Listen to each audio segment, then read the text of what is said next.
Machine Games' take on Indiana Jones beautifully captures the vibe of the films, and while it doesn't strike gold at every turn, it still delivers a solid experience for fans. Troy Baker is of course great, but he had to be if this game was going to work at all in my opinion, otherwise it should be called something else entirely. Indian John or whatever. Machine Games poured a lot of love into nailing the franchise's aesthetic, which carries through into the story. The game also mirrors this attention to detail with very manual mechanics. Doors won't magically open just because you have the key in your pocket. You'll need to equip it yourself and turn the handle, as well as physically lifting chest lids or holding a lighter to a lantern.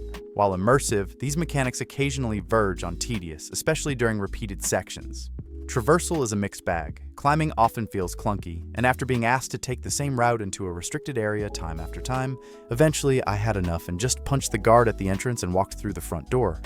Despite craving a consistent third-person view at first, sticking to first-person increases that sense of scale in the tombs and caves, with confined and intimidating spaces feeling perfectly suited, especially when solving puzzles where I doubt third-person would have delivered the same impact. Puzzles are the true highlight. Cleverly designed, never too hard, but still immensely satisfying to solve. It's the classic Indiana Jones experience like nothing else. Combat, on the other hand, can get repetitive. Creeping up behind an enemy before bonking them on the head and moving on to the next is the go-to move throughout the entire game.